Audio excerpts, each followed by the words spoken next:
تقريب أنسنة العمل الشرطي في المجتمع، صون كرامة المواطن وحماية حقوقه واحترام مبادئ حقوق الإنسان ليست مجرد شعارات ترفعها المديرية العامة للأمن الوطني، بل هي أفعال باتت تتجسد يوما بعد آخر في الميدان.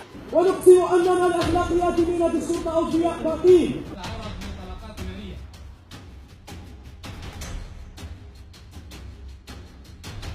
وها هو اليوم المدير العام للأمن الوطني اللواء عبد الغني هامل ينتقل إلى السرعة القصوى في هذا المجال بإنشاء مكتب كامل لدى المديرية العامة للأمن الوطني للتكفل بحقوق الإنسان. من نهار تاع اليوم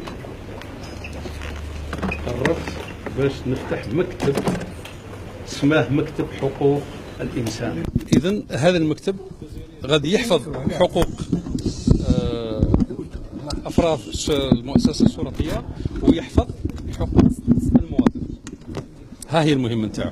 قرار تاع الإنشاء تاعو اليوم قعدنا على كل حال أمتي طومبريو كان على مستوى مديرية الأمن العمومي، ولكن اليوم قررت باش يكون على مستوى المفتشية العامة للأمن الوطني. اللواء هامل الذي أشرف هذا الاثنين على تدشين مقري مديرية الأمن العمومي بباب الزوار والمفتشية العامة للأمن الوطني بوادي السمار لم ينسى التذكير بضرورة توفير كل الشروط اللازمة المهنية منها والاجتماعية لموظفي الأمن الوطني، شروط من شأنها أن تسمح لهم بأداء مهامهم في أحسن الظروف. مديرية الأمن العمومي كانت موجودة، والمفتشية العامة للأمن الوطني كانت موجودة، ولكن كانوا يخدموا في ظروف غير لائقة. إذا قررنا باش ننشئوا هذا المقرات. إذا هي مقرات فقط، بدلوا المقرات، ولكن كانت موجودة وكانت عندها مهام وكانت تمارس المهام تاعها وتمارس النشاط تاعها.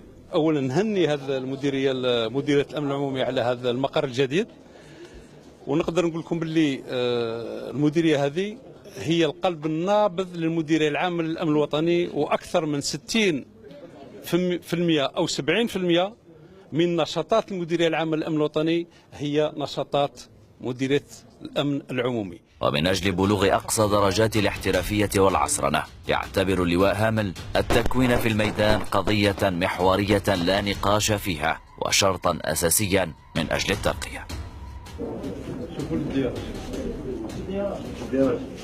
هذا دقيقة نتاع درك ما زيدش تشوفه هنا. حاضر شاف كاع لي ليوتنون اللي راهم هنا وخارجين ديريكتومون من ليكول، جو نو فو با لي فوار او نيفو دو لانسبكسيون جينيرال. لانسبكسيون جينيرال نجيبوا لها كيلكان كي كوني لو تيران. وفي ختام زيارته للعاصمة أشرف اللواء هامل بمدرسة الشرطة بالدار البيضاء على حفل تخرج دفعة جديدة ضمت 419 عون شرطة. يحوي 8 حركات أساسية باستعمال عصا الطنفة.